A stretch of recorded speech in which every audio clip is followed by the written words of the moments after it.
Have you ever wondered why your mind refuses to be quiet, even when everything around you is still? Ethan stood by his bedroom window at 2 a.m., the world outside silent. Yet inside his head it felt like a crowded highway stretching for miles, thoughts racing one after another without pause, replaying old conversations, imagining future failures, questioning every decision he had made. And no matter how hard he tried to shut it off, it only grew louder, like holding onto something that kept getting heavier with every passing minute. His body was exhausted, but his mind refused to rest. It dragged him through memories he didn't want and worries that hadn't even happened. And the more he fought it, the tighter it seemed to hold him, as if his own thoughts had become a weight he couldn't put down. Days passed the same way, distracted at work, distant with people, never fully present, always somewhere else inside his own head, until one morning, after another sleepless night, Ethan stepped outside hoping the fresh air might help. But even the quiet street couldn't calm the noise within him, and in that moment he asked himself a question he had never truly faced before. If the world is quiet, then why isn't my mind? And what if the problem was never the noise, but something far deeper he had yet to understand? The question stayed with him long after the morning passed, echoing quietly beneath every thought he had. And for the first time, Ethan did not try to silence it. He simply noticed it. As he walked down the street, he became aware of how quickly his mind jumped from one thing to another, from the sound of a passing car to a memory from years ago, from a simple glance at the sky to a sudden worry about his future. It felt automatic, like something inside him was always searching, always reaching, never still. Later that day, while sitting at a small coffee shop, he tried something different. Instead of pushing his thoughts away, he watched them, one by one, like clouds drifting across the sky. And he realized something strange. The thoughts came and went on their own, but his attention stayed attached to them, as if he was choosing to follow each one without even knowing it. Hours passed, and that quiet observation slowly revealed a pattern. It was not the number of thoughts that overwhelmed him, but the way he held on to them, giving each one more time, more weight, more energy than it needed. And as this realization began to settle, something inside him softened, just a little, like loosening a grip he did not know he had been holding. And that was when he remembered the words of an old traveler he had once ignored. Go find the monk on the hill. And for the first time, Ethan felt ready to understand what that truly meant. The next morning, Ethan made a decision that felt both simple and strangely heavy. He would go find the monk on the hill, the same hill people in town rarely talked about, but always seemed to point to when someone felt lost. As he walked, the air was cool and quiet, yet his mind still tried to pull him back into its usual rhythm, reminding him of unfinished tasks, past mistakes, and uncertain outcomes.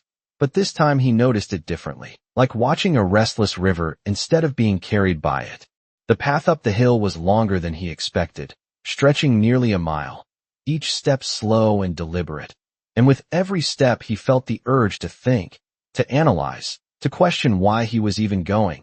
But something deeper kept him moving forward. When he finally reached the top, he saw a small wooden hut surrounded by stillness. No noise, no rush, just a calm presence that felt unfamiliar to him.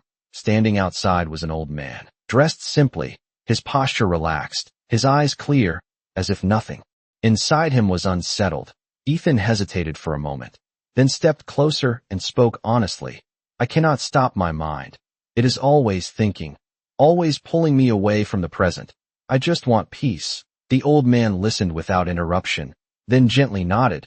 But instead of giving an answer, he turned and walked inside, leaving Ethan standing there in silence, unsure of what would happen next, yet sensing that something unexpected was about to unfold. After a few moments, the old man returned, holding a small wooden bowl filled to the very edge with water, the surface so still it reflected the sky above. He placed it gently into Ethan's hands and said in a calm voice, walk around the hill and come back without spilling a single drop. Nothing more was explained, no lesson, no guidance, just the task. Ethan looked down at the bowl, the water trembling slightly with the movement of his breath, and for a brief second his mind tried to question it. Why this? How would this help? What was the point?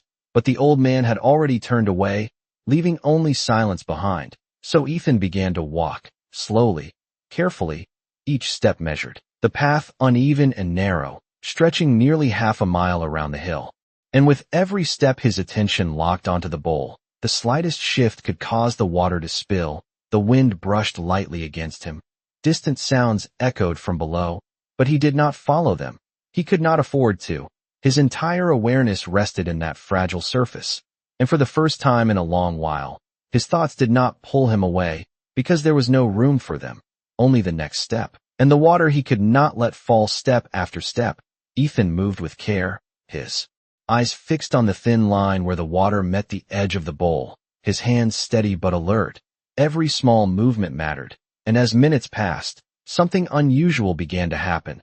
The constant stream of thoughts that once filled his mind started to fade into the background, not because they disappeared, but because he no longer followed them. His attention had nowhere else to go. It stayed with the bowl, with the rhythm of his steps, with the quiet space between each breath. The path curved gently around the hill, about half a mile in total, but it felt different from any walk he had taken before. There was no rush, no replaying of the past, no reaching into the future, just this single moment unfolding step by step. At one point a breeze passed through, brushing against his face, and normally his mind would have chased that sensation into a memory or a thought. But now it simply came and went, leaving no trace behind. When Ethan finally returned to the small wooden hut, the bowl still full, the surface of the water nearly untouched, he looked up at the old man. Something in his expression had changed, not dramatic, not overwhelming, but quieter, as if a small part of the noise inside him had gently fallen away. The old man looked at Ethan for a moment, then gently asked, as his eyes rested on the bowl, "What did you notice along the way?" Ethan paused, thinking back, then answered honestly, "I did not notice anything else, not the wind, not the sounds, not even my thoughts. I was only focused on the water." The old man nodded slowly, as if he had been expecting that answer all along. Then he asked again, "And during that walk, did your mind trouble you?" Ethan shook his head. "No, it was quiet, not forced. Just quiet." The old man's expression softened into a faint smile, and he spoke in a calm, steady voice. "Your mind has always been like this," he said. "It is not the noise that controls you. It is where you place your attention." Ethan stood still, holding the bowl, as those words settled deeper than anything he had heard before. The old man continued, "When your attention is scattered, your mind feels chaotic. But when it rests on one thing fully, everything else fades on its own." He gently motioned toward the bowl. This was never about the water. It was about showing you what your mind becomes when you choose where it stays. And in that quiet moment, Ethan began to understand something he had never seen before. The words did not hit Ethan all at once. They settled slowly, like something sinking beneath the surface of still water. He looked down at the bowl in his hands and realized that nothing about his mind had changed during the walk. The thoughts were still there somewhere.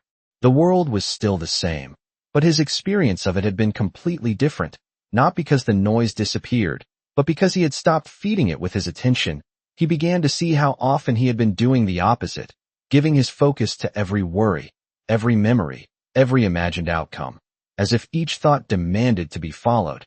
And in doing so, he had unknowingly made his mind feel overwhelming. The old man watched him quietly, then said, "You do not need to fight your thoughts. You only need to stop holding them."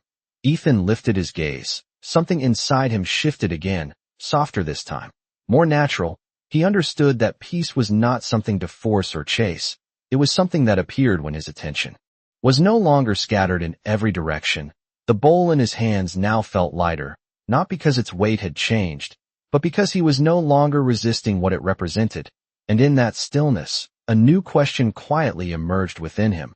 If his mind could become quiet this way, what else had he been misunderstanding all along? The old man slowly took the bowl from Ethan's hands and placed it beside him, then pointed toward the path below the hill where the world continued as it always had, people moving, sounds rising and falling, life unfolding without pause.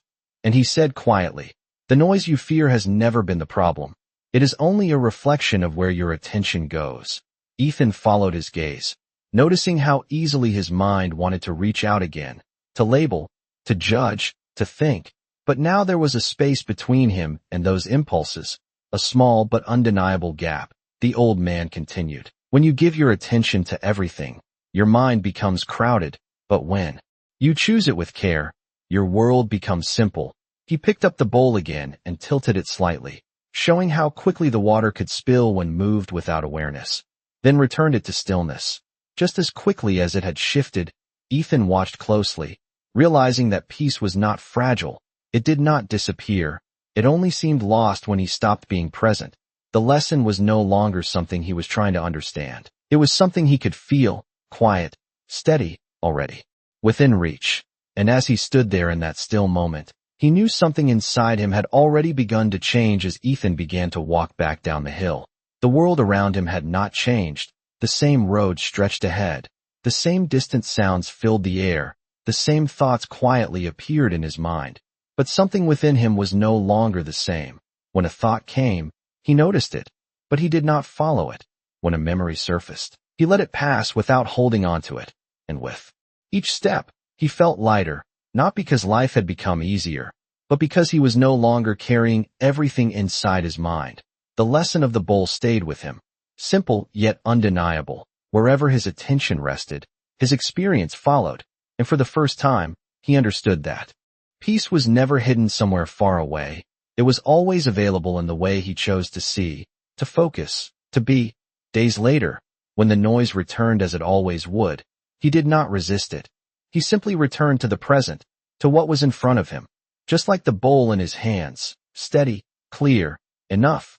And in those quiet moments, he realized something that no words could fully explain, that a peaceful mind is not one without thoughts, but one that knows it does not have to carry them.